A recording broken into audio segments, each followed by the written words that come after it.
A little to the left. Beasts of the Caribbean. A Good Omens fanfiction. Written by Phoenix_Soar. Read aloud by SkyAsimaru. If you enjoyed this podfic, you can check out the original story on Archive of Our Own. If you would like to hear more of my recordings or see some of my own work, you can find me through the pen and screen name of SkyAsimaru. A little to the left. Beasts of the Caribbean. Summary. Being captured by pirates was bad enough a fate for a man-shaped being dressed in the distinctive blue of the Royal Navy. But, as Aziraphale soon discovered, it could get worse. Written for Guess the Author in Oh Lord Heal This Server Anniversary Game, with the prompt 6 or 666 or Beast.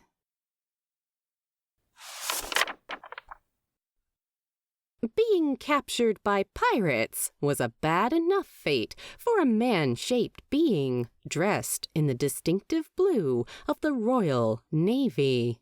But, as Aziraphale soon discovered, it could get worse. "This is a beastly act!" he shouted, balancing precariously at the end of the plank.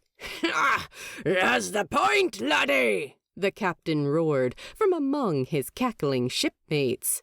"We beastie be hungry, and my crew needs safe passage. Wind's in our favour, eh? Bringing us to ye. Else we'd have to feed 'em half-man Jack here." A man with a peg leg and missing arm hollered loudly. "And he ain't no fat morsel like ye." Aziraphale had heard the old wives' tale about the monster haunting these waters, demanding one human sacrifice to spare the rest. Such balderdash didn't concern him, but being made to walk the plank after exhausting his miracle quota certainly did. Discorporation by drowning? Utterly tedious. Bristling, Aziraphale made to retort, but was interrupted by a massive splash. A wave rocked the ship. The pirates roared. "He's here! 'Tis the beast!" Over his shoulder, Aziraphale glimpsed a serpentine body breaching the water. Coils of obsidian and ruby scales circled the ship, drawing gradually closer. Something rumbled in the deep. "Oh dear, it's real!" "Off you go! Ha! Oh!" A stomp to the plank sent Aziraphale careening overboard. What happened next was a blurry cacophony. Salt water everywhere, muffled screaming, guns shooting, cannons fired, splintering wood. Then something cold and big wrapped around Aziraphale, pulling him up. On surfacing, he saw the ship in the distance, one sail aflame and mainmast broken, but otherwise intact.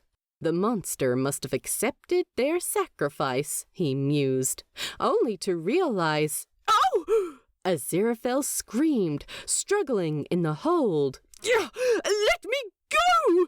"Oi! Unhand me, you beastly beast!" Beastly beast? Seriously, Angel?" Wait, that was... The sinewy body coiled around him further, turning Aziraphale to meet slitted golden eyes, long red hair, a familiar face. His jaw dropped. "Crowley!" "Aziraphale?"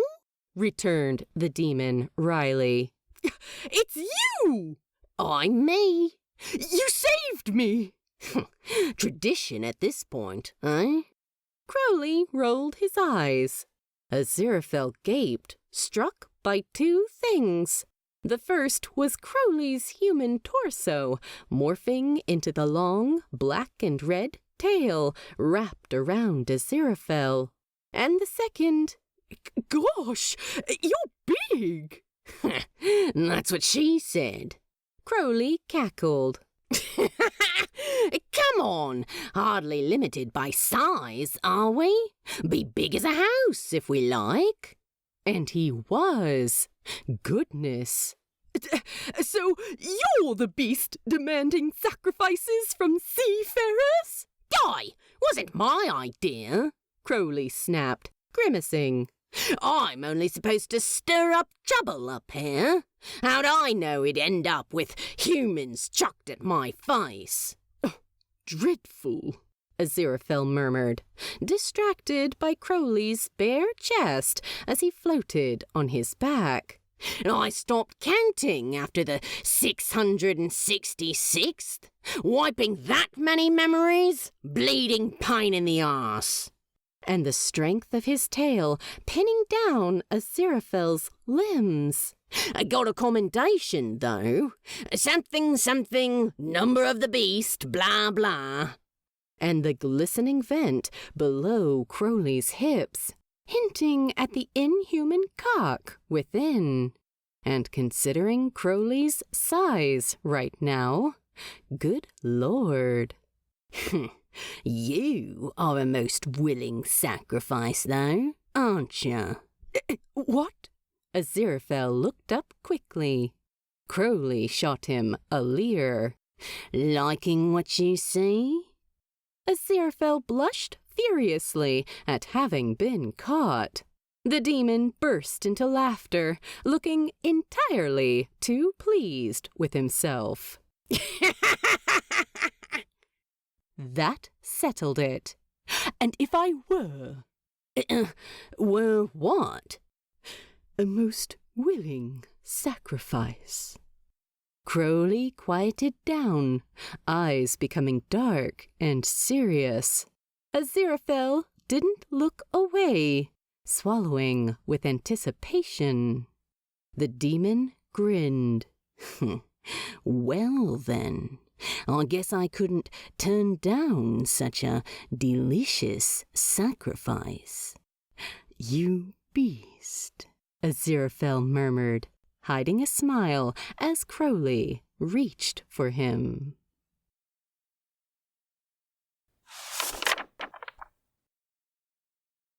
The end. Thank you for reading! Please drop by the archive and let the author know what you thought of their work.